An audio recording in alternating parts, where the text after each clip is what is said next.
Okay, so I think we can start the webinar now.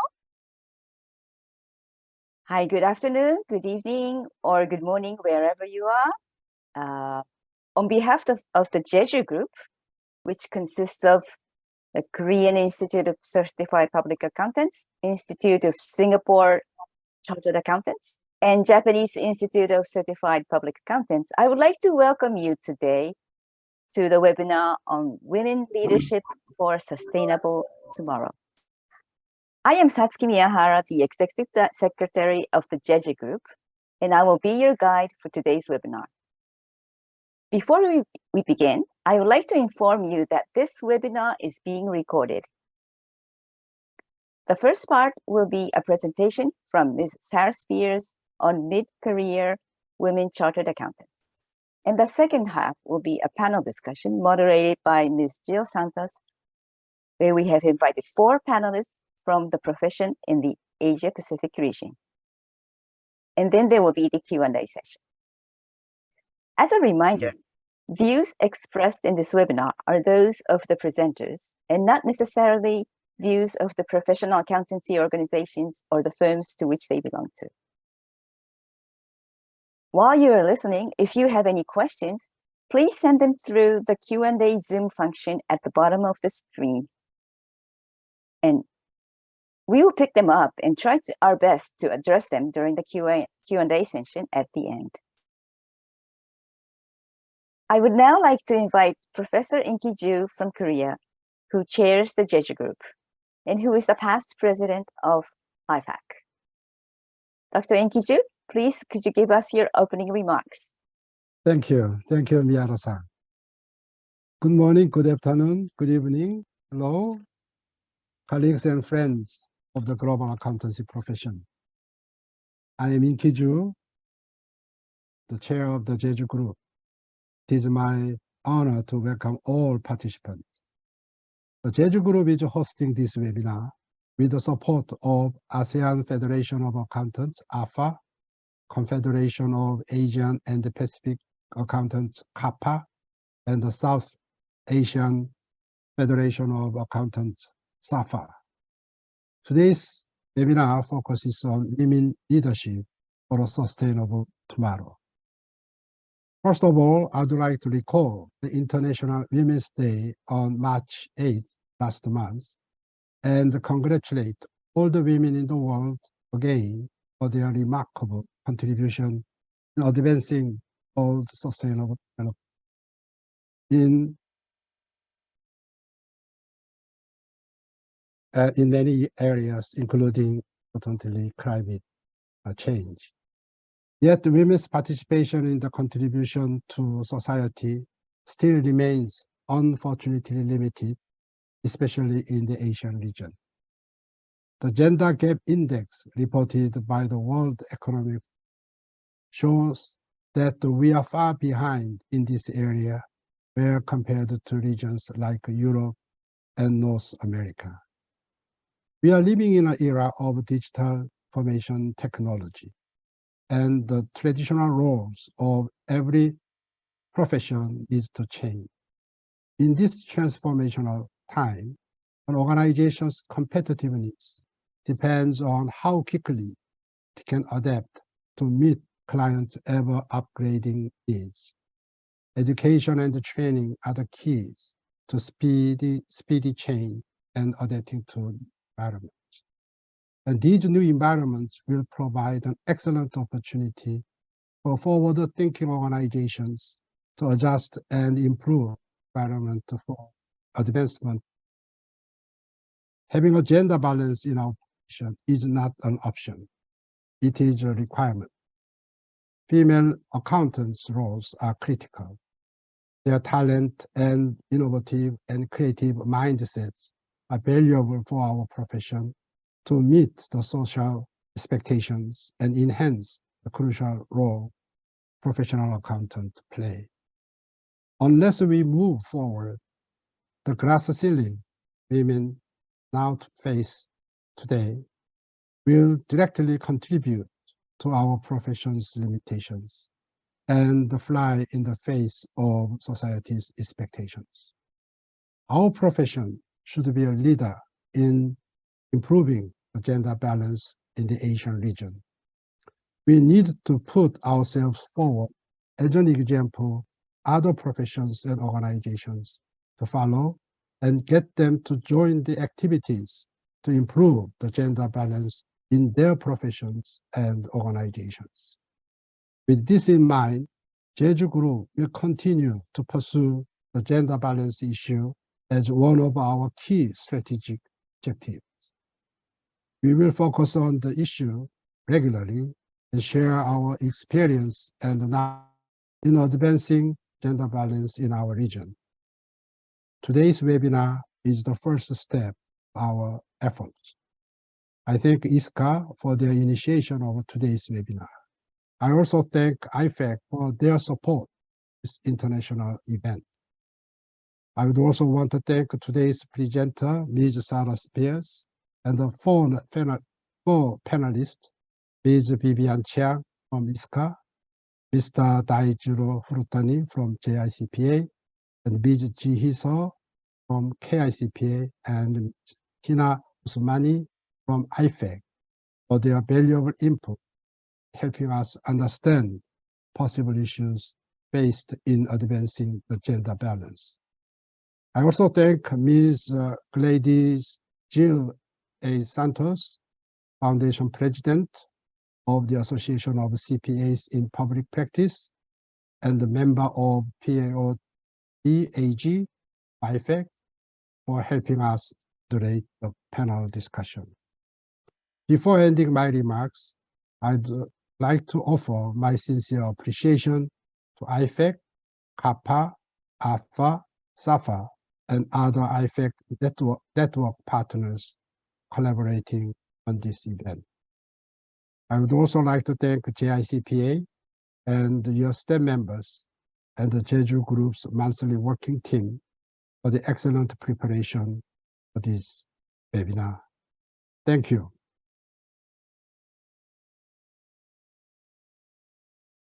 Thank you, Dr. Chu. I now would like to ask Ms. Sarah Speirs for her presentation on Mid-Korea Women Chartered Accountants. Ms. Sarah Speirs is representing Chartered Accountants worldwide as the chair of ED&I task force, and she's also an executive director at the Institute of Chartered Accountants Scotland. So over to you, Sarah. Thank you very much, and good morning, good afternoon, everybody, and thank you for inviting me to speak to you today. As was just mentioned, my name is Sarah Speirs, and I am the Executive Director of Engagement and Communications at ICAS, which is the Institute of Chartered Accountants Scotland. I also chair the CAW ED&I task force. Just a quick overview of Chartered Accountants worldwide. It's a network which brings together 15 member institutes and represents over 750,000 chartered accountants and 1.8 million students globally. We set up the ED&I task force because we really wanted to understand how this was affecting chartered accountants on a global scale. To do this, we commissioned a research company called Magenta to look into this issue for us. And this in turn led to a global research project, which is why I'm here to talk to you this morning.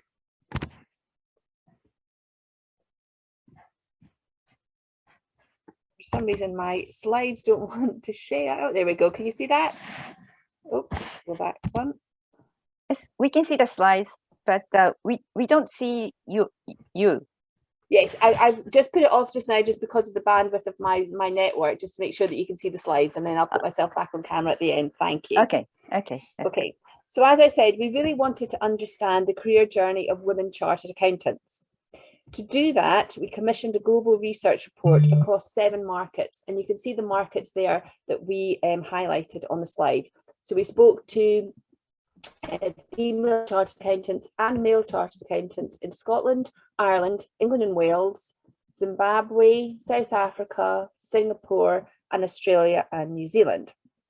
The research was both quantitative and qualitative.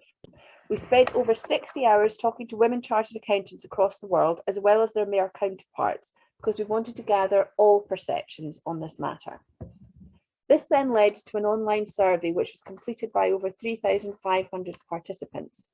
So it's a really robust sample size, with the overall purpose is really to help understand, as CW understand and identify the strategic opportunity areas for organisations and professional membership bodies to break down those barriers and open up career pathways for women to progress fairly into more senior professions.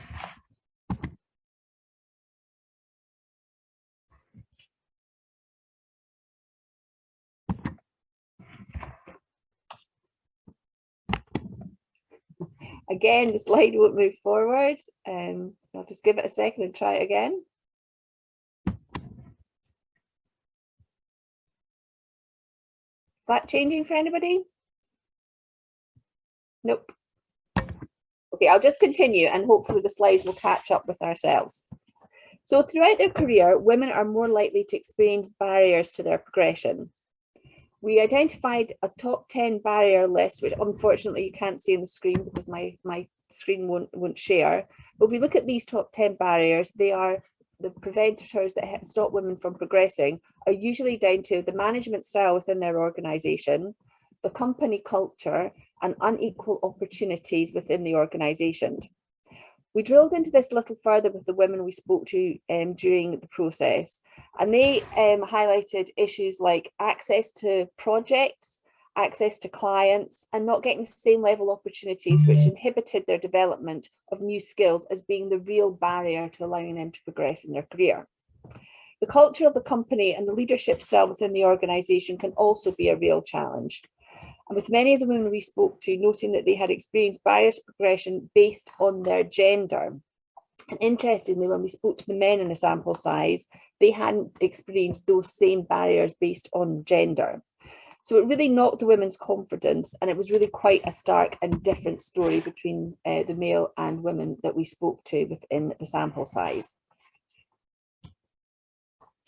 So what was really interesting was all the women we spoke to spoke about how they had examples of microaggression which led to frustrations in their career and stopped them from progressing. At the root of this really was the inability to call out poor behaviours within organisations or accepted behaviours that often they had nowhere to go for practical advice or how to handle these inappropriate comments or slights. The women didn't want to be seen as difficult, and they found this really challenging and as a real barrier. So rather than being confrontational or challenging to that behaviour that they were subject to, they tended to ignore it, or potentially they eventually changed role and left the organisation. 8 out of the 10 women we spoke to felt that they had a lot to offer the profession, but what they really needed to do was work twice as hard as their male counterparts to succeed in their career. And that was really a sort of a very stark difference within the research that we found between the female and the male participants that we spoke to. Another thing that came across very strongly within the research was a real challenge was the barrier to progression was often that of being a parent. So particularly for women. Women were still expected, they felt within their organisations, to be the primary carer. No matter what career level they were at, they were still expected to be the primary carer for their children. And the general expectation was that they would juggle their career and that as a carer at the same time. The really interesting thing that came across within those discussions was that the women were no less ambitious than their male counterparts. It was just that the expectation on them was higher in terms of those out of work challenges and additional responsibilities that they had. So the pressure on them was kind of greater than their male counterparts. However, the women that we spoke to, 7 out of 10 of them really believed that they still could achieve seniority within their organisation and within their role, and felt that they had the passion and the impetus to succeed. It's just they needed different levels of support and opportunity within their organisations compared to their male counterparts. And this is really where more flexibility comes in, flexibility around working hours, working patterns that can really help facilitate a woman's career journey. In terms of that support, having a supportive line manager can really be powerful in helping women achieve their career potential. 3 in 4 of the women that we spoke to acknowledged that a supportive line manager or being given the opportunity to work on new projects was really the thing that had the biggest impact on their career potential and their career progression. Senior managers who really demonstrate flexibility and understanding of the lived experiences that women in the profession face can be really powerful in changing those perceptions and can be a real enabler to helping women to progress their careers. And we can see from the research that the top enablers that women cited as being really important to their career progression were opportunities to work on projects to broaden their knowledge and increase skills. Reporting to a supportive line manager was also really key to helping women progress. And remaining visible to senior leadership was also seen as a key factor in terms of that importance to career progression.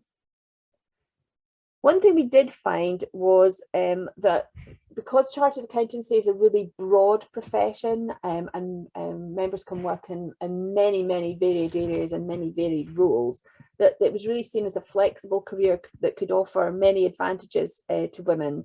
It's a multifaceted career that has a lot of flexibility in terms of where you work, whether that be in finance, industry or practice. So the career path can be really, really varied and can provide a lot of opportunities for women at different career stages, and if the right support and policies were in place within their organisations. I'm just going to kind of stop sharing the slides and reshare them, just in case this helps move the slide on, because there's quite a lot of data within these slides, so it's a bit unfortunate that you can't see them. So if you just bear with me, I will try sharing it again. I'll maybe keep it out of presenter mode so that you can see it. I don't know if that's helping at all. Can people see that now? The next slide. Yes, we're seeing Yes. the next slide. Perfect. Yes. Excellent. Must be some technical global hitch that's coming from Scotland over to Asia Pacific. So just to recap, just going back, these were the top 10 barriers, and what I've done is I've sent the link to the full research report to Utah so that he can circulate it to all of you post the webinar. But I kind of picked out these top 3 here when I spoke earlier about the sort of barriers to career progression, and you can see there it is really linked to management style, company culture and unequal access to opportunities for women. And then just to recap, the microaggressions were, you know, the sort of common practice, maybe the office banter that women felt that they couldn't challenge within an organisation, but they still were really ambitious and they wanted to succeed within their organisations. I touched upon that being a parent doesn't really make you less ambitious, and 7 out of 10 women that we spoke to really felt that they could obtain a senior position within their organisation. This was around the supportive managers and how they can have a really big impact on career progression. And I talked just a minute ago about the top 10 enablers to career progression, which really were around those opportunities to work on projects that broaden people's knowledges and experience, having a supportive line manager, and remaining visible to senior management. And you can see there in the pull quotes, there's some really powerful messaging coming across from the women they spoke to. And a female chartered accountant we spoke to in Singapore had said that after the birth of her daughter, she moved into an industry role. She had a really great boss who was really, really open, and she was able to negotiate good terms for her role, including greater flexibility. And this really was an enabler and allowed her to progress her career.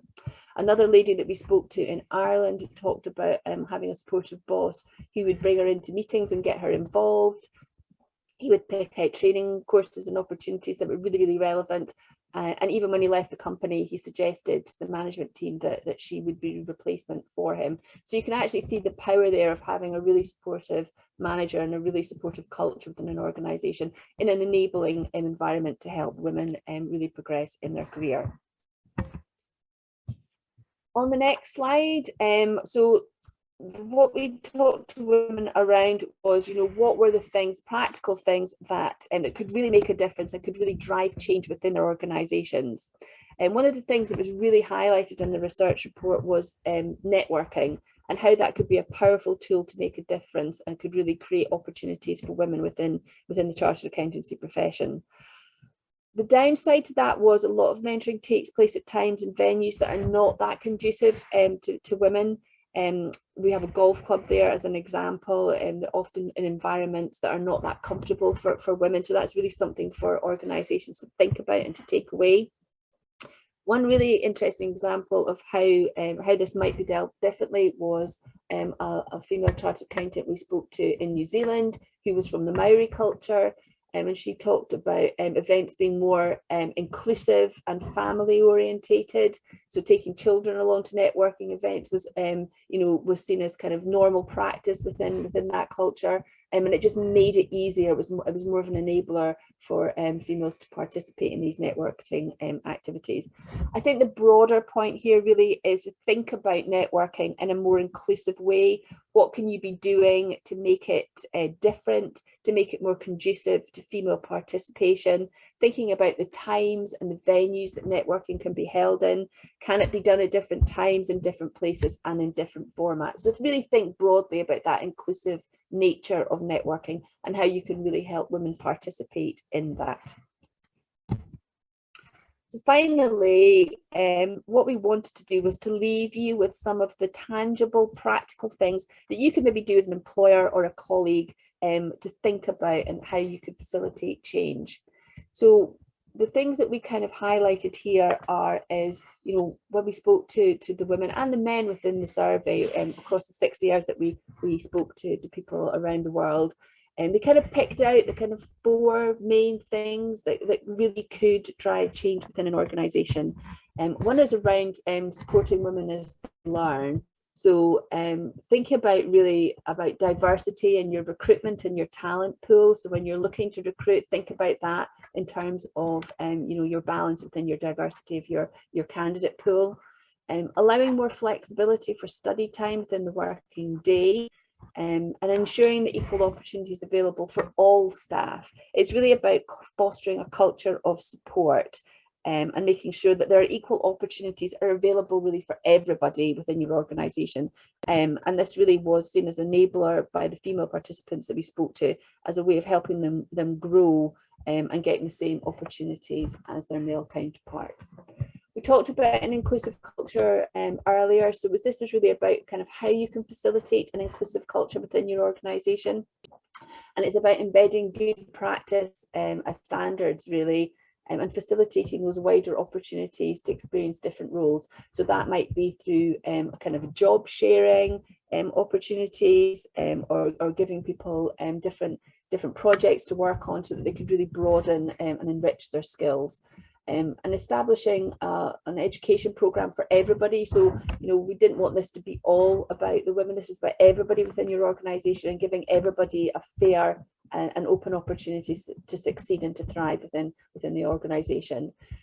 Also think about confidence and how to nurture confidence. People's confidence levels are different, so don't try and apply a one-fix-all approach. Try just think about the different requirements of people within your organisation and how you can help them nurture that confidence and self-promotion. The third thing was really around supporting working parents and their needs. So transitioning back into work after maternity, paternity leave can be quite challenging. And people are coming back into a role that they maybe haven't operated in for 6 or 12 months. So it's really about how you can help people transition back into work. So thinking about those programs, maybe setting up a buddy scheme to help people assimilate back into the organisation. Think about a network maybe of working parents within your organisation, that they have people that they can talk to and just chat through any challenges that they're facing. So some normalising those parenting needs when people come back into the organisation. Think about holding networking events during the day rather than pre-work, when people usually have to drop children off, or after work when they have to collect children. So think about that maybe kind of during the day, during working hours. And then there really was around championing senior leaders who share parenting. So, what are the really good examples within your organisation that you can highlight and demonstrate to your organisation around those senior leaders who share parenting responsibilities? And this is kind of, a real opportunity to sort of shift that culture dynamic within the organisation about kind of shining a light on those individuals and really championing that. And then the final thing was facilitating training and development. So this is really around supporting self-employment opportunities, looking at coaching and mentoring, and how that can really be a powerful tool to help people succeed within a given role and actually help them progress within their organisation. Think about subsidising training costs that would really help people, challenge themselves and develop their skills. And think again about job swapping opportunities and job shadowing opportunities within your organisation. So I'm going to finish there. Hopefully that gave you some of the things to think about. As I say, I've sent the link to the full report to Yuta this morning, and he can share it with you after the webinar finishes. I'm going to stop sharing my slides and I'm going to hand back to the facilitator.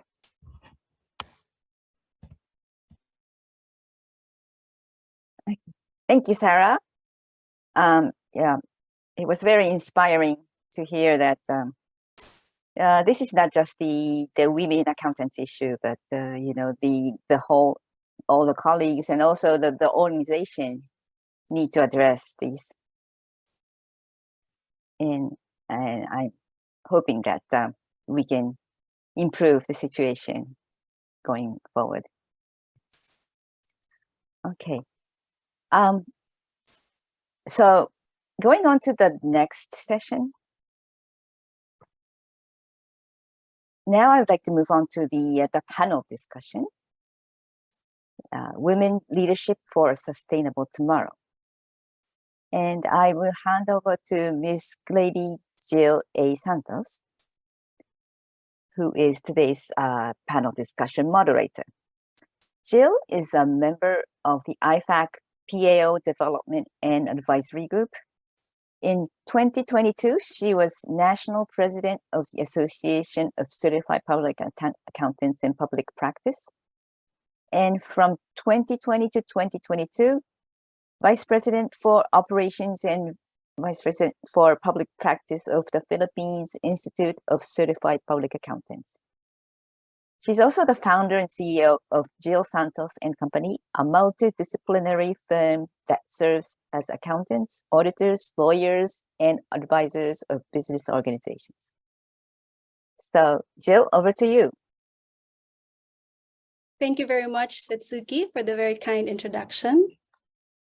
To our past IFAC President, Dr. Inki Ju, guest speaker, Sarah Speirs, panelists who will be properly introduced later, to the national presidents, active officers, and organizers from the Institute of Singapore Chartered Accountants, Japanese Institute of Certified Public Accountants, Korean Institute of Certified Public Accountants, participants, friends, ladies and gentlemen, very good afternoon. Representing IFAC, I am delighted to be part of this Jihee Group Women's webinar entitled Women Leadership for a Sustainable Tomorrow. This webinar title is aligned to this year's International Women's Day theme, which is Accelerating Equality and Empowerment, How Women's Leadership and Collective Action Can Make a Difference. Female leadership is inclusive, encourages participation, and shares information and power with those she leads. A woman leader creates and strengthens group identities. In female leadership, there is always an emotional prevalence because a woman leader is capable of considering the human side of individuals and is capable of generating high levels of empathy. What is the role of women leadership then for a sustainable tomorrow? Women leaders who are given the opportunity to participate in the workforce and partake decision-making roles can lead to a diverse, equitable, and inclusive actions across sectors, whether it's in the government, in the boardroom, or in the community. This eventually drives social and political action for sustainable development and greater gender equality. On a personal note, I am taking leadership roles in various capacities as national president of a professional organization, as a founder and CEO of a multidisciplinary firm that runs 5 offices in the Philippines and partners with 2 global bodies, and as a founder and president of a humanitarian entity, a foundation that mentors young girls towards women leadership and entrepreneurship. With humility, I contributed a piece of history as the youngest across all genders and the first provincial lady CPA founder practitioner who braved her way to invade the capital city, and the youngest national president in the 42-year history of the Association of CPAs in Public Practice, whose members cover the Big Four, medium, and small practitioners. I am a true-blooded provincial lady who dreams of making a mark of inspirations to and aspirations from others, that we ought to live a life full of colors, specifically the colors representing the International Women's Day, the purple color for a life of dignity, the white color for a life of purity, and a green color for a life full of hope. Ladies and gentlemen, this is just a tidbit of me, but we will hear more inspiring stories and testimonies from our distinguished panelists this afternoon. Let this afternoon be our moment of inspirations and aspirations. And so to kick off our panel discussion, please allow me to introduce our panelists. Our first panelist was promoted to being the first female partner of an accounting firm as a first-generation female accountant in Korea. She worked at KPMG for 34 years, and now she's the vice president of Korean Institute of Certified Public Accountants. She's also the president of Women in Innovation, a nonprofit organization that is a network of women executives in business. Ladies and gentlemen, let us welcome with a virtual applause as we spotlight on screen our first panelists, Jihee Suh. Our second panelist is a fellow member of the Institute Singapore Chartered Accountants, a certified public accountants of Australia, an accredited tax advisor, and a certified practicing management consultant. She's the founder and managing director of Chiang LLP, which grew with several merger and acquisitions over the years. She's a mother of 2 children, a young adult and a teenager. Friends, let us all welcome with a virtual applause as we spotlight on screen our second panelists, Vivienne Chiang. Our third panelist is the technical advisor of IFAC SMP Advisory Group and a fellow member of the Institute of Chartered Accountants of Pakistan. She has the honor of being elected as first woman council member and first woman vice president of ICAP. She currently serves as chair of the CE Women Committee at ICAP and chair of SAFA Women Leadership Committee. She's carrying over 30 years of combined work and professional experience and is the founder and managing partner of Usmani & Company, and all-women-led quality-rated SMP in Pakistan, and also partner of ISCO, a MGI worldwide affiliated firm in Pakistan. Ladies and gentlemen, let us welcome with a virtual applause as we spotlight on screen our third panelists, Hina Usmani. Our fourth and last, but definitely never the least, panelists worked in a Big Four audit firm for 24 years. He is the executive board member of Japanese Institute of Certified Public Accountants. In Japan, he leads an audit practice and IPO. He had a past experience of working in Mumbai, India for 5 years, and his wife was first Japanese language teacher at IIT University during their stay in India. Friends, let us welcome with a virtual applause as we spotlight on screen our fourth panelist, Daijiro Furutani. So if I may request our technical director to please spotlight on screen now all our 4 panelists as we move on and proceed to our question and answer portion by the moderator and the panelists, and later on we'll proceed with the Q&A from questions coming from our audience or participants. Okay, let me start. The first question will be for Jihee. As a former partner of KPMG Korea, how have your experiences helped you move up the professional ladder to become a partner in KPMG? And what advice would you give to young professionals that are thinking of doing the same? Hello, yeah, I'm Jihee Suh. I'm delighted to share my experience in this webinar. In Korea, and in order to become a CPA, we must first pass the CPA exam and then go through 2 years of practice at accounting firm. I passed the CPA exam in 1986 as the 90th women to pass the exam in Korea, and joined the KPMG as the first female accountant. After joining the firm, I did audit engagement and was assigned to audit work and foreign companies or foreign banks without the long distance travel. This work assignment was a kind of consideration for me as a woman and also for audit clients who are unfamiliar with the female accountants. After 4 years of joining the firm, I quit my work because it was difficult to balance work and parenting. At a time when I was struggling to balance work and life, a few female accountants met to share our struggles and support each other. Their encouragement has been a great help to work again. In 1993, when I started working again, I volunteered to do quality control and risk management work for audit engagement instead of the audit field work that I did before. At the time, this work was an area that accountants did not pay much attention to. But I thought this task was a very meaningful thing I could do best while using my strengths. As a mother of 2 children, I felt that working for me was paying a very large opportunity cost compared to the other male colleagues, because I left the parenting that I could do best to someone else and went out to work.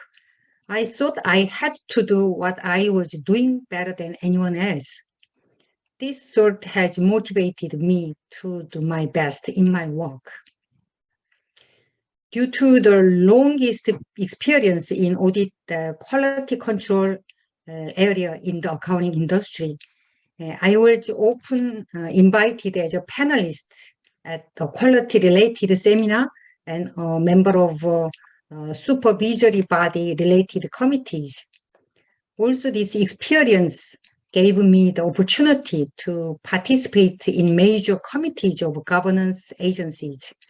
And it became a stepping stone for me to expand my external activities as a professional.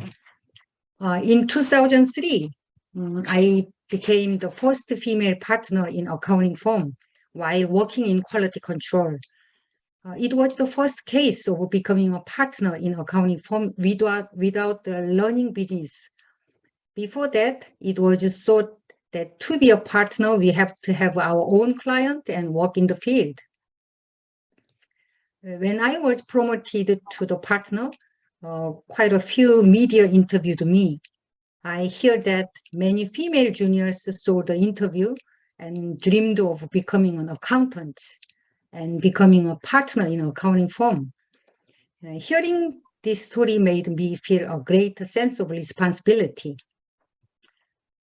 I retired from KPMG last month, and for 6 years before retirement, I was in charge of learning and development, responsible for nurturing our professionals.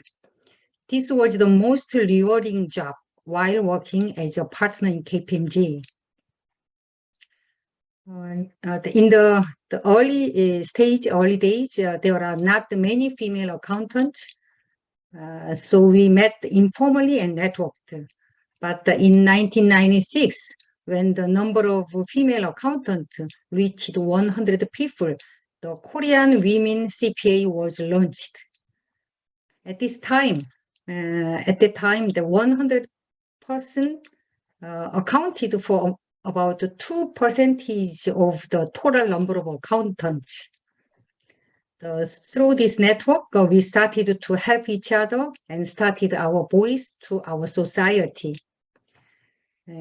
currently looking at the proportion of women in ICPA, 25% of board members are women, and on average, about 20% of committees are women. Compared to 25 years ago, a lot of progress has been made. Lastly, I would like to give a message to young professionals who want to pursue a career as a partner in an accounting firm. Okay, the first is to start with why. It's important to ask yourself why I am doing this and what my ultimate purpose is. The bolder this purpose is, the more courageous. Second, keep your own pace. In a marathon-like career journey, it's important to move forward step by step at your own pace and not compare yourself to others. Lastly, I'd like to say keep going when it comes to learning a marathon. If you are tired while learning, you can slow down and go slowly. If it's too hard, it's okay to stop for a while, but the important thing is not to give up. The last message I would like to say is never ever give up. Thank you for listening. Thank you very much, Jihee, for that beautiful and wonderful statement of yours. I got caught with the statements, the 4 items there, the key takeaways for our young professionals here.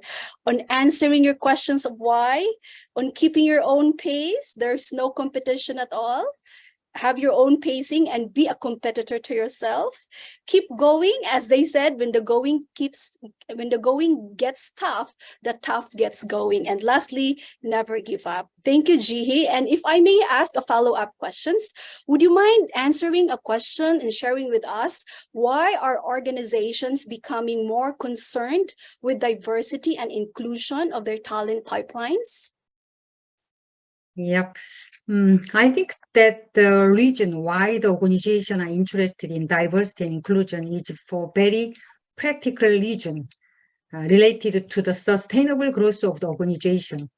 In a business environment with increased uncertainty, new innovations are required to achieve the sustainable growth, and high-level customer experience are required. Innovation comes from collective intelligence, and client experience starts with employee experience. In order to listen, the recruit good people and retain the good talent, an organization should have diversity and needs a culture that understands the difference of each other, throughout the strengths from each other, and embrace them. Also, there are surveys that organizations with diversity and inclusion perform better than organizations that are not, even in times of economic downturn. Yeah, well, there's so much discussion worldwide about diversity and inclusivity, and we know for sure, and we all recognize this, the fact why this have become so important in organizations. Thank you very much for your answer, Jihee. Now I'll move on to our next panelist, if I might ask a question to Vivienne Chiang. As introduced earlier, you are the founder and the managing director of your own firm. And you have shared in the past about juggling home life and work life. Could you please share with us how you have effectively managed both home and work life, and how you impart that onto those you work with? Thanks, Jill. In the first place, I would like to disclaim that I have managed them very well. I think we're still managing and trying the best to manage. This, I believe, will always be a process in our different phase of life. So I'm just sharing what I have gone through. In no way I claim that I have effectively and successfully done it. I had a good opportunity to come up on my own after spending a few years in the Big Four after my graduation. And taking upon that opportunity to start up my own firm, now with hindsight, has always, to me, a great move that I have embarked on. So when I started on my own, of course, it's difficult in the beginning to set up your own firm. But with hindsight, now that I look at it, I started my firm before I began my motherhood. I spent a few years establishing the business. And when my children come, I'm in a very fortunate situation where I can still handle a career and my motherhood responsibilities. So having that, managing both the career and my role as a mother, I am in a better position that I do not have to make a decision whether to give up my job, to stay at home to look after my children. I have a lot of flexibility in the way I handle. So I have to start my first round of balancing and juggling between my business and my children. But being on my own has provided me the opportunity to have the flexibility. So in a way, it was I was blessed to be able to have my business before my children come.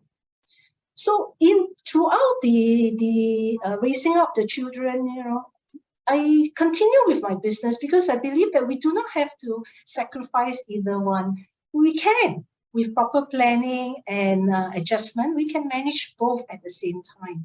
So at the time where my children needed most of my care, I scaled out a little in my own business, that I just run my operations. I readjust my plans for my business to a state of more stable, just continue with the business. When my children grow bigger and I have less requirement of my time to be really with them, I can start to scale up my business. So as the year goes by, during my children's growing years, I make a bit of scaling up and down, depending on my own situation. So I am very glad that I have been able to do that as I compare to some of my peers who are working in corporates who have less flexibility. So in a way, for women, if we are in an environment that we can have flexibility, it will greatly help us to maintain and enjoy both sides of our role in having our own career and having our children being brought up as the way we want it to be. Of course, along the way, we need a lot of help, right? Help on the domestic front, as well as supportive environment in our career. So with this, I believe that the women will not have to make that choice or to be put in the situation who will make that choice. Like what Jihee did, she stepped back and come back. That's one option to the women. The other option is like mine. If I can have my own flexibility, I can actually manage by scaling the intensity of my business depending on my availability. And now I'm happy that my children are almost grown up. Yeah, in a way. Yeah, I have a lot more time. So in the recent years, I started to do a bit of merger acquisitions, growing my business a bit bigger. Yeah, now that I have more time on hand. So I have looked back and I am really thankful that I have this journey as a woman to be able to draw satisfaction both from my career and my family. And I am very happy to share with women that have come in place who are put in this position or have anxiety or fear about having both a career and a family, to encourage them that it can be done. So it is a matter of adjusting throughout and never give up, like what Jihee said, never give up, because with adjustment and with some support, we can do it, and we can have both sides of the coin that we can. So with that, I want to encourage all of us and ladies, young ladies who are listening, we really can have both, and we have the ability to sustain. Because for me, I also have time for self-care, and look into self-care, give yourself the opportunity and the energy, and go for both. It doesn't have to be either one. And that's what I can share. Thank you. Thanks, Vivienne. I can really resonate with you because, like you, I'm also a female founder of a firm. I wonder why in the landscape or in the environment of Singapore, is owning a firm still a male-dominated industry, or not anymore nowadays? I think, well, I have ISCA here, right? They are the official body. They have official statistics. For mine, I come from Grapevine statistics, right? When I was in the university, we had more ladies in the faculty of accounting. When I graduate and come out to work, we still have a lot of women in working as accountant. But when I started up my own firm and ran my public practice, I become the minority after a while, because those practicing are usually gentlemen, right? So having a women practice public accountant doesn't seem to be majority anymore. But I must say that we have pretty good equality in Singapore.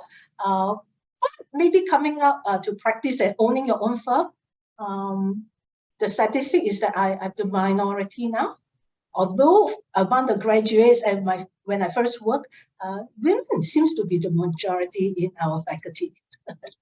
I was asking that question because this now will lead to my next question, my follow-up question, which is, does women leadership come at a cost to leadership for men? I hope nobody thinks that. I hope the men are not threatened by women leadership, because there's really no correlation, right? Like in the world of diversity, in the world where we have aging population, declining population, every person counts towards contributing to the economy. So whether women leadership is rising or not, it should be something that both women and men strive to we raised up men and women for the economy, and we can all do our best for the economy without having to kill each other. It is a world big enough. There is enough opportunities for both men and women to rise in leadership. Thank you very much. Thank you very much, Vivienne, for your sharing. Now I'll move on to the next panelist, to Hina. Could you please share your experiences with the Institute of CAs in Pakistan to promote women professionals in Pakistan, and how this has translated to your work with SAFA? Thank you very much, Jill, for your kind introduction. And it's a pleasure to represent IFAC at this esteemed panel. Yes, my experience has been amazing. It was challenging as well as rewarding too. When I came in the council as the only woman in the council of 19 and made the history in the 56 years of ICAP, and took charge as chair CA Women Committee, to face multiple challenges. The main challenges we had were to the lowest participation of women in the profession. And secondly, the women who were in the profession were not connected. So we sat at the CA Women Committee and set our strategic goals. We focused on 4 main areas. One was bringing more women to the profession. For that, we made CA Nurturing Program. That CA Girls Nurturing Program was focusing on counseling to the new students and removing any hardships, any misconceptions about the hardships of the profession. Then we sat with the students who were already in the stream, but they were not certain about the future of their profession and to continue with their profession. So we mentor them, we sat with them and removed misconceptions as well. Thirdly, we focused on the women who were qualified and were part of the work stream, but they were not connected and they need a lot of guidance for their leadership roles. Fortunately, at that time, the new law came in place, which allowed one woman to be the director, mandated to be the director on the public interest companies. So that was a fortunate thing for us, and we immediately took the advantage and published CA Women Directory for board members. And at the same time, we embarked and we gave them training on the board positions and how to deal with, we develop their skill development for that matter. At the same time, we develop the capacity building measures. We engage with them, we try to engage with them with multiple factors. Like, for example, we conducted Excel workshops, we conducted mental health program, we conducted self-defense program, we conducted breast cancer awareness program, and so on. So that was meant for engaging them on a continuous basis, both technically and otherwise. Then we focused on the women who were not part of the work stream and who were on career breaks. We wanted to bring them to the workforce, and we introduced a very carefully designed 28-hour program for them for their skill development, which was focused on the services they can provide through getting the practice license other than audit. So those were the services which they can easily cater to and cater the client needs for that matter. In the same time, we were mindful of the fact that we need to work on the enabling work environment. So the enabling work environment, we worked for about 2 or 3 years on the gender policy. That gender policy changed its shapes. We consulted, we had multiple sessions with the stakeholders. And finally, last year, we were able to get it through. And now this gender policy is named as Diversity and Inclusion Guide for CA Profession in the Workforce. And we introduced it to all the stakeholders for voluntary adoption. We also attached a reward for all the organization and include best practices such as having daycare centers, making policies for sexual harassment at workplace, and plus the flexible working hours and the transportation and leave aspects. So these are the things we encourage them to adopt the best possible way, and we will reward them annually each year from following next year. Now, we were also focused on documenting the history of CA women at ICAP. So we made an inspiring journey of CA women that documents the entire history of CA women since the commencement of the Institute in 1961. And that also highlights the strategic goals we have made. And we engaged and shared all the data available at that time. This book was published in 2021. So that was the purpose of creating awareness, engaging people, and getting know-how of the profession and the women associated with the profession. Creating awareness about the profession was very important. And we made use of International Women's Day and celebrated and renamed it as CA Women's Day every year. We make sure that it is a big event. And at one point in time in 2019, we invited Mr. President of Pakistan in that event. And that gave us so much mileage to enhance, because we were so much small in number, but we need to make a very big event and create awareness across the globe about the profession. So when we look back last year and try to measure what we have done on what is the outcome of all our efforts, we were delighted to see the progress. We noted with pleasure that it was a 220% increase in annual intake of women over the last 5 years as compared to 70% men the same period. So that was very, very rewarding for us, and we were delighted and motivated to do more.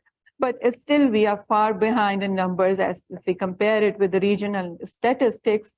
We are 10% women qualified and 18% women who are in the active student stream. But now, with having the chair of SAPA this year, we have the advantage and we have the liberty to exchange our experiences, our thoughts with other regional countries. At SAPA, we have, with the board's patronage, we have been able to set few strategic goals and also set our business plan for this year. For such strategic goals, we have been declared 15th March as the SAFA Women's Day. That will be celebrated every year now on 15th March. We have also introduced SAFA Women Achievement Awards, which will be announced from next year. At the same time, we have been allowed to have the separate social media presence that will allow us to propagate and to create awareness as much as possible. Same way we are in the last CA Women's Day 2023, we have disseminated our diversity and inclusion guide to all the member bodies and encourage them to adopt the same way we did. And now we are replicating our CA entrepreneurship program and conducting a SAFA Women Entrepreneurship Program commencing from May 2023.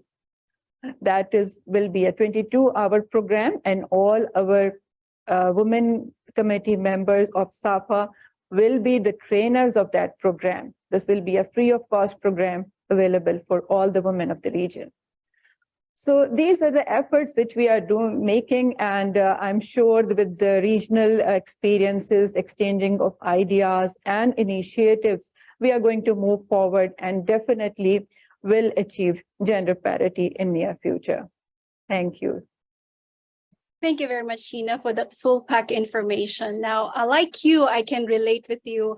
I'm the founding chairperson of the Member Women Empowerment Committee of PICPA. And back in 2019, I went to India. I spoke before ICAI. And interestingly, I found out that there was also just one woman council member. I don't know if you know her. Her name is Kimisha. You might be friends. And I was just so happy last year, November of 2022, when I attended the World Congress of Accountants. I learned that there are now 3 lady council members of ICAI. Now, you shared us earlier that you made history as being the first lady council member of ICAP. Could you share with us if there are other lady council members that followed through you after you? Yes, certainly. When I came in the council in 2017, that was also a history I made, and I was the only council member of the council of 19. Then with the passage of time, what we have achieved, like more women coming towards the profession, and they've shown interest in participations. And now in the elections of 2021, when I was also re-elected, now I have another council member with me, and there are 2 women in the region as well. So there were 5 women who contested in the elections and 4 won with majority. That's very interesting to know. So that's very encouraging, and people are coming forward with that. All right, you paved the way, you started it, and really, we are very much hopeful seeing you to becoming the first lady president of ICAP. We are all rooting for you, Hina. So if I may ask you one last question, how should organizations use mentorship? I know you paved the way, you started it, and a lot follow.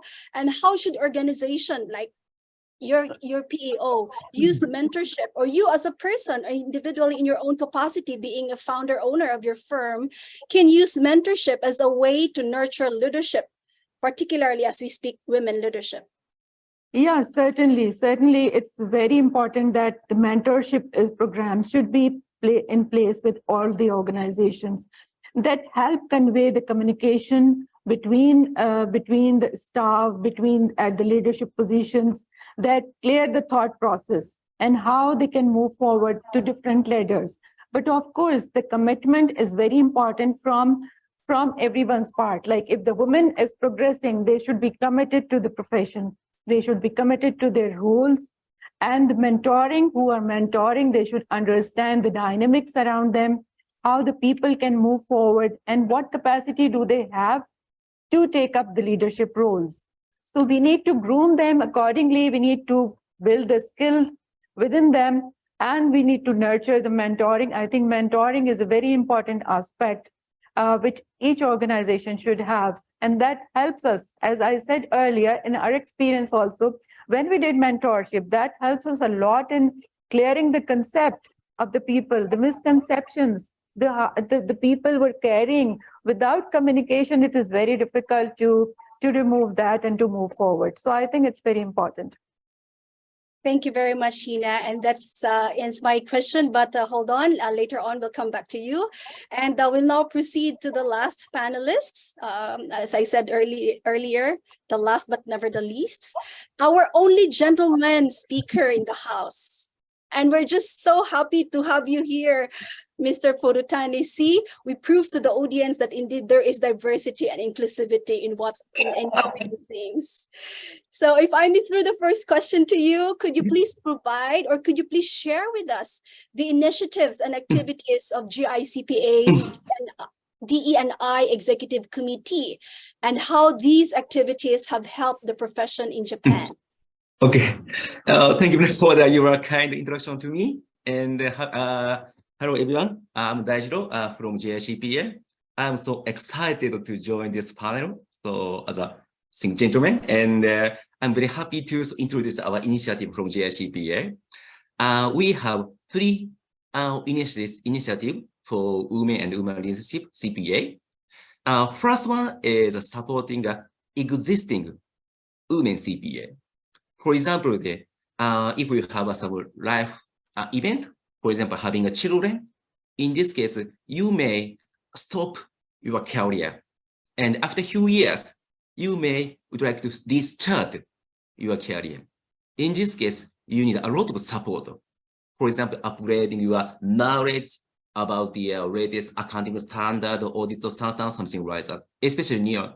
So recently, you have to upgrade your technical skill about the IT, something like that. So in this case, yes, GICPA is providing the latest knowledge about the accounting audit standard. Before COVID-19, physically we had some courses where you can get some latest knowledge about the accounting, the auditing standard, or taxation also. Then at that time, so you can request the GICPA to take care your children in the GICPA building. Of course, now we are shifting from the physical class to e-learnings. So anywhere, so anytime, so you can enjoy the good e-learning class from GICPA. Not only providing such as learning class, but also try to introduce the other type of the career of women CPAs on the website of the GICPA. You can see a lot of types of women CPA. For example, they are learning their own business. So we are currently working in the Big Four, and you can open your own accounting firm. Anyway, on the website, so you can see a lot of type of the women CPA activity. So this is supporting to the existing women CPAs. Second, our initiative is that supporting the mainly university students who already started studying CPA examination in Japan. In Japan, the passing rate of the CPA examination is not so high. So almost 7 to 8%. So not easy to pass this examination. That's why even if some university women students start to studying examination, but because of a difficulty, they may give up the studying this examination. So that's why our GICPA would like to motivate such a university student to continue to study. For example, in last month, March, we had a webinar where we introduced 3 female women accountants, who has diversity of their career. So they're working in the board of member in company, working in the Big Four accounting firm, working in their own business. So by introducing such as a diversity of the working style of their women CPAs, would like to motivate the university students, girls, to continue to study. Of course, not only introduction, but also giving an answer to the university students. Of course, as I mentioned, the passing rate of the CPA examination is not so high. That's why you may feel uneasy. So how we can continue to study? So that's why by women CPAs, so how they overcome such difficulties and uneasy. So this is the second our university initiative to support the university students. Third initiative is that improvement of the acknowledgement by younger generation, like junior high school girls and high school girls. In Japan, honestly speaking, the CPA qualification, so CPA job is, so a lot of people think that the CPA, I know, but the CPA qualification is for gentlemen, not for women. So now, the women CPA ratio is just 16%, 16% of the all CPAs. Now our JCPA is targeting 30%, 30, in 2048. 2048 will be the 100-year anniversary of the establishment of the CPA institute in Japan. So now we are targeting 30%, but now just 16%. To do so, we have to improve the acknowledgement of the younger generation, junior high school girls. If they get interest in the CPA qualification, we can increase the ratio of the women CPAs. So this is the third initiative. The first one is a support to the existing women CPAs. Second initiative is supporting university students. Third initiative is supporting the younger generation, like junior high school and high school girls. So this is the three type of initiative led by the JCPA. Thank you so much, Daijiro, for that sharing. Yes. The very wonderful 3 initiatives and activities of GICPA. I wonder why from among those 3, which one is the most challenging? Yes. And how do you think you'd be able to cope with these challenges? Okay, thank you so much. Honestly speaking, third one. The third one. Improve acknowledgement. So by younger generation is biggest challenge and the most important challenge. So I think we have a very similar situation. So the CPA qualification is for the gentlemen. So younger generation, like junior high school and high school girls are not interested in the big CPA. So, but we believe that especially after the COVID-19, our working environment dramatically changed. So because we introduced remote work, so our working environment is so flexible.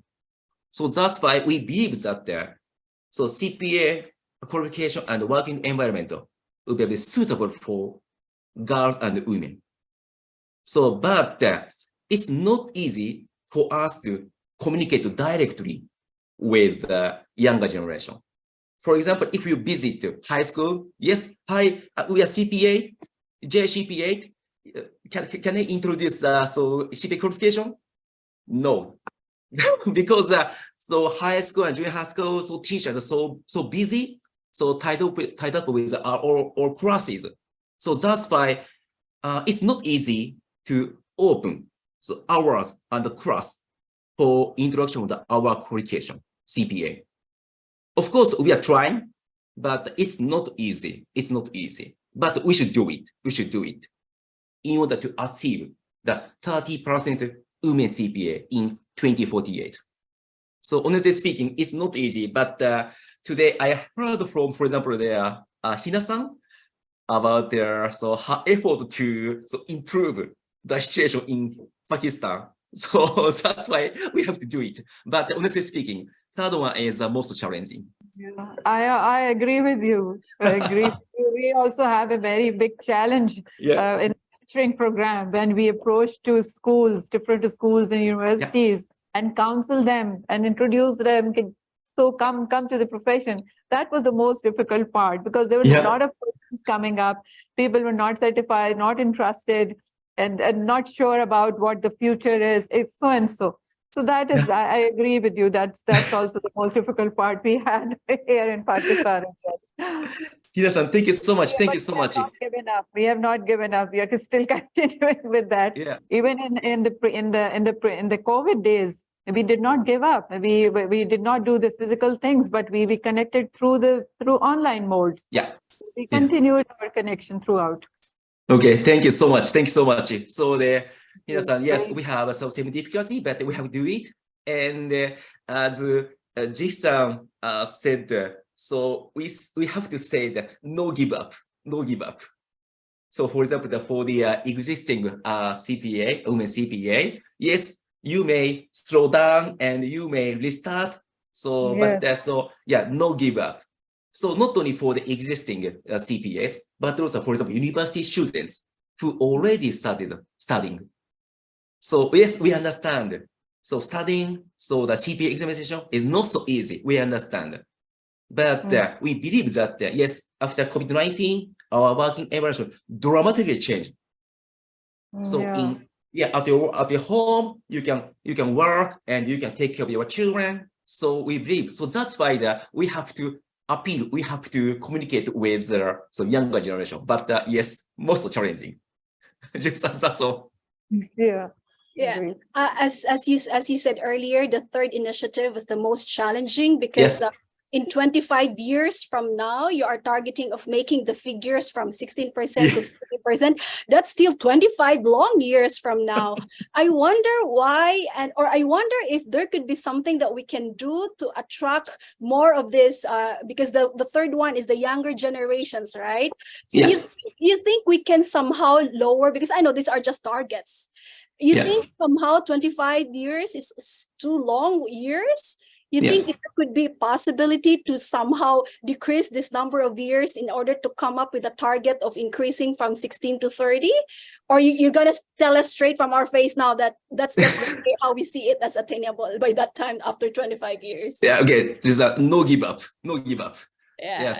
Yes. So then, of course, in order to achieve the 30% in 2048, then before that, so we want to target 30% of the passing examination. So then now the passing examination is around, the number of the passing examination is around 1,000 or 1,200 something like that per year. Among them, the girls woman ratio is just 20%.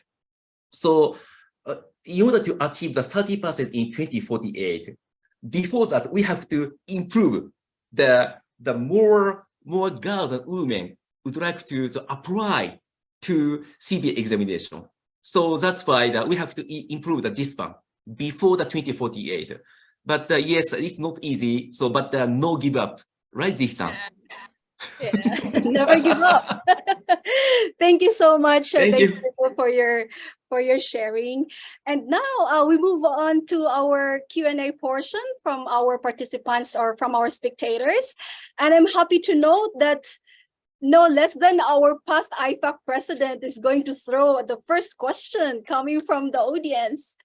If I may read, and his question is addressed to all the panelists. So maybe I can call one by one the panelists, but this is the question, and worth noting, this is from President Inkiju.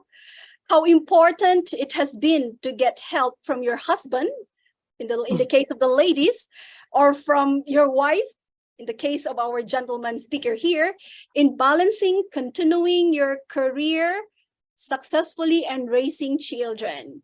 So maybe I can give the first chance to answer the only gentleman speaker from among the panelists.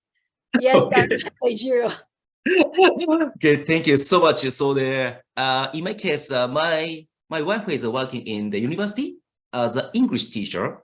So that's why in order her to continue career, so how can I support to her? So in my case, every day I cook the dinner for my family, and sometimes I am making a lunch box, bento box for my wife and for my children.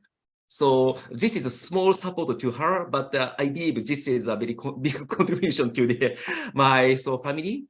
So, but I heard from my colleagues working in my audit firm that so recently the concept of the sharing the housing there completely the changing now. So I think that 20 years ago the ladies and women is a focus on the taking the children and house things. Then gentlemen is working outside. So this is a very big difference, the role of the gentlemen and women. But now a lot of the people, the gentlemen and women, think that we have to share, we have to overcome these things. So in my case, that yes, I'm taking care of for example, making a dinner and making a bento box for my wife, and sometimes I'm cleaning my toilet and the bathrooms. So I think that my support to my wife. So Jihee-san, so this is small or big? The question of President Inkiju now connects me to the introduction I made earlier to you, Daijiro. Yes. I said earlier that when you were connected with the Big Four, Yeah. you went to India and your wife Yeah. also was there. I wonder Yes. what happened. Was it you assigned to India and your wife followed you or went along with you, or it's the other way around? Yes, thank you so much. So at that time, so she was along with me. But honestly speaking, so she was a big against to me. So because honestly speaking, living in India and working in India is so hard. So that's why my wife was so against to me. But because of the big support from her, I survived and I managed to work in India. So because most important thing is that she was so enjoying life in India and teaching Japanese language in IIT University. So this is the biggest contribution from my wife. Yeah, that by itself is a manifestation of how important it is. Yes. Support from your wife did give you when you were assigned. Yes. Yeah, thank you, Daijiro. Now I'll throw the same question, if I may ask Hina. Yeah, thank you. Yes, Jill, this husband support is extremely important. You know, I am fortunate that my husband is also from the same profession. He is also a chartered accountant, and he understands the dynamics of the profession and the challenges we face as a working woman. But let me tell you that in our culture, we have certain cultural barriers. We need to take permission from the husband to work. So when we got married, so we need to understand each other that we are going to I'm going to continue working. So that is the barrier we have, and most of the families are joint family systems. So we take the advantage. We have a lot of advantage of joint family system here as well. And with the kids, like I'm a mother of 3 kids now. There are 2 adult and 1 is teen. So we with the continuous support from my husband, I was able to take all these challenges and to take the leadership roles. Previously, I was working full time for about 10 years post-marriage, and then I left the full-time employment just because of the fact that my kids were suffering because of my extensive timings. So I had to leave my full-time employment, and I started my practice. That gave me a lot of flexibility to work and to take care of my kids as well. So gradually, I built up myself and brought myself back to work, full-time work, when my children grown up. And then it was time. Then he is always there to support me as far as the kids are concerned. When I'm getting late from the office and I have some urgent assignment, he's there to take care of kids. and the other way around. So it's a combination, and I feel this is very important for a woman to successfully move forward when the husband support is there for her. An enormous support from a husband who speaks the same accountancy language as yours, Hina. You're one fortunate lady. And we give kudos to him because he was part of making a history of you being the first lady council member of ICAP. Yes, that's also because of his full support. Yeah, thank you for that, Hina. Thank you. Can we hear from Vivienne? Yeah, fully agree with Hina's point that a successful supportive husband is quite important in our own success, right, as a woman. But I think other than having the husband's support, having a lot of other support to fulfill our duties is also important. In Singapore, we're very fortunate we have access to a lot more help, like we can get a domestic helper easily, and that works a lot in helping us to be able to manage our career and our family. I do not have a husband like Daijiro-san who make bento set, who cook dinner, but I have other support, like we have a domestic helper who can help us with that. And in some other families, they may even have their extended families to help.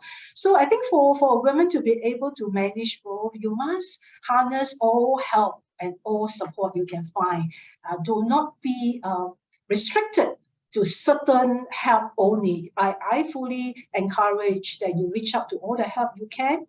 And to me, the more the merrier. Thank you.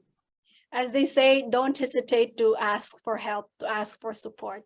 Create a good support system that will surround you and help you moving forward. Thank you, Vivienne, for your answer.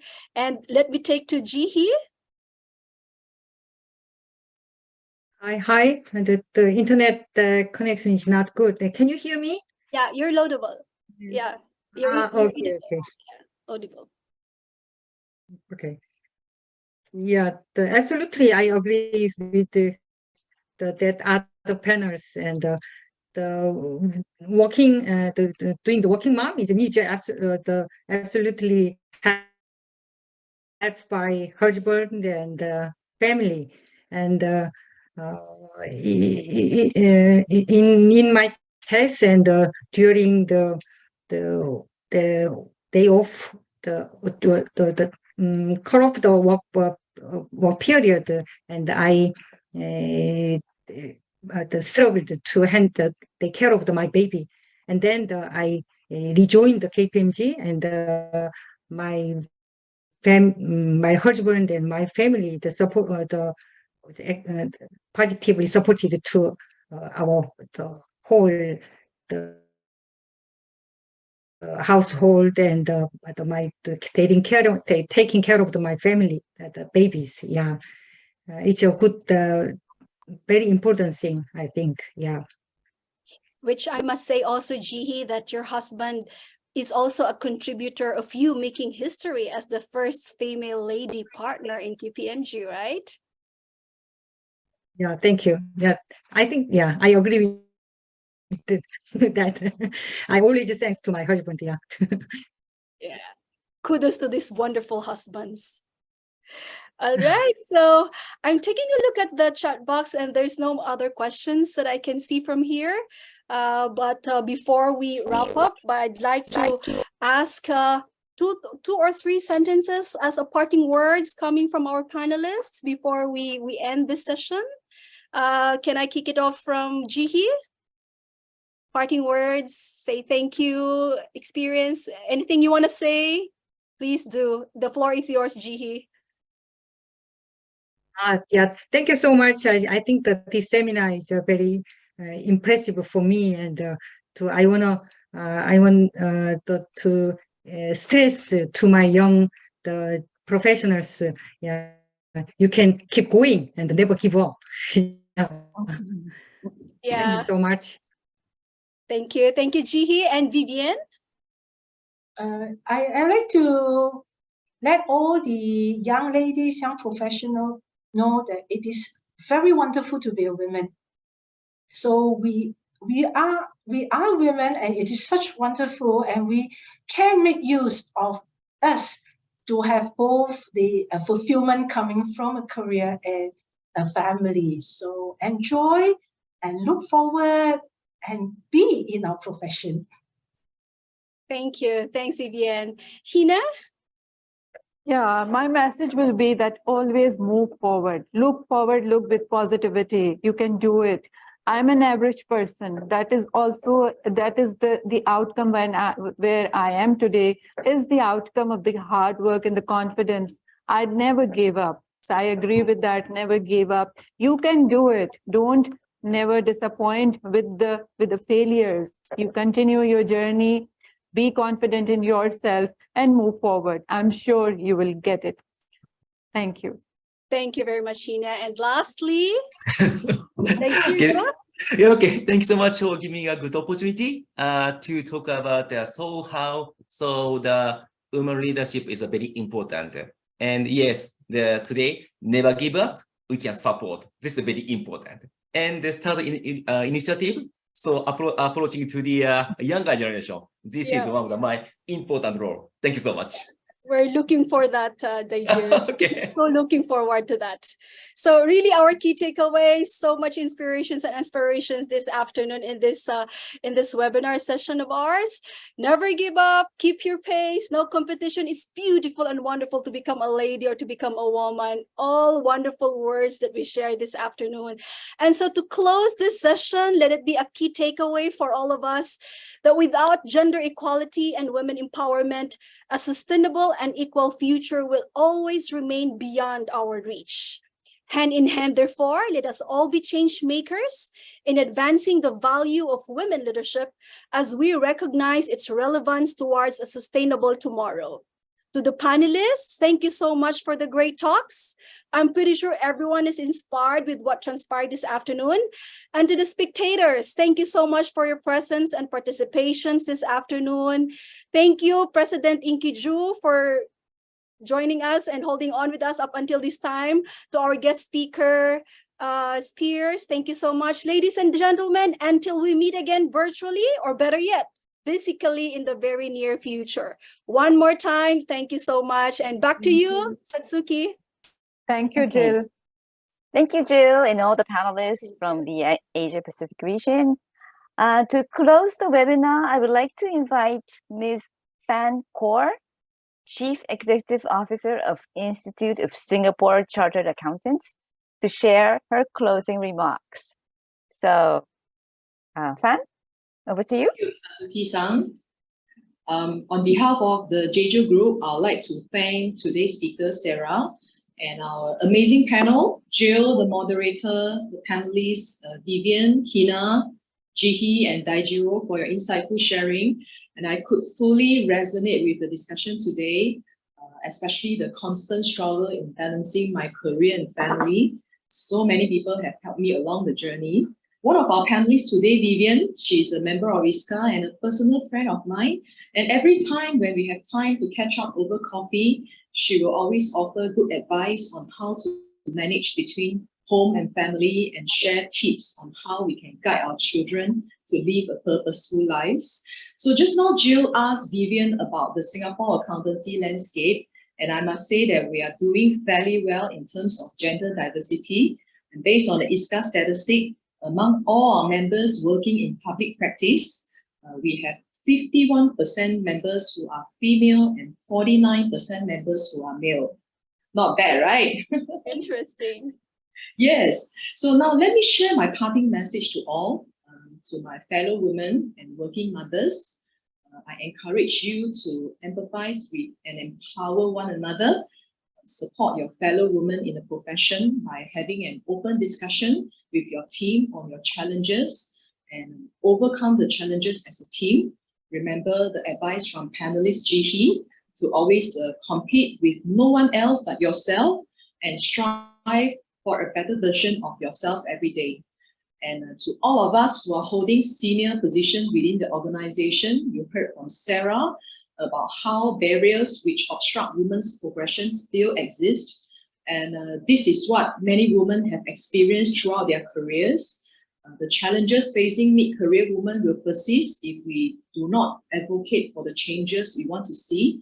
It is critical that such barriers are broken down so that women can progress fairly in their careers. I hope you can think about how you can do your part to drive change within your organization. And to those of you who are business owners, do your part, inculcate a pro-family culture in your organization and empower employees to adopt flexi hours that enable them to work effectively while fulfilling parental duties. And it is also important to set a strong tone by putting in place policies that minimize workplace discrimination and have procedures to handle such issues should these discrimination arise. And last but not least, to the husbands and fathers of our kids, Daijiro-san sets the tone and he is your role model. From tomorrow onwards, everybody will have to prepare bento box for your wife. So jokes aside, thank you to all the husbands for playing an active role at home and being supportive of what your wives aspire to be, both at home and in the office. So although your wife may argue and sometimes disagree with you all the time, but in her heart, she loves you to the moon and back. And I hope all of you are feeling inspired just like what I do and heartened after hearing how our panelists overcome their challenges along the journey. With this, on behalf of the Jeju Group, I thank you for your participation. Our chairman, Dr. Inkiju, is a big supporter when it comes to initiatives to promote gender equality and diversity. So we promise you that this will continue to be an important agenda for the Jeju Group, and we will continue to introduce initiatives to create awareness and trigger actions to the world to act on it. So last but not least, we hope to see you next time at our next webinar. Thank you.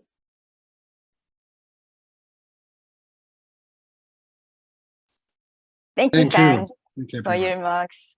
Thank you again, Professor Inkiju, and thanks to all the speakers, Sarah, Jill, Vivienne, Jihee, Hina, and Daijiro. So today's talks were very inspiring and motivating. I hope all the participants enjoyed and also found the discussion very useful. Lastly, but not least, we would like to ask you, the participants, to answer a very short survey that is provided in the link in the Zoom chat box. So we hope you found today's webinar useful and hope to see you in the future again. Thank you very much. Thank you, everyone. Thank you. Bye-bye. Thank you, Excellent. President Great. Inkiju.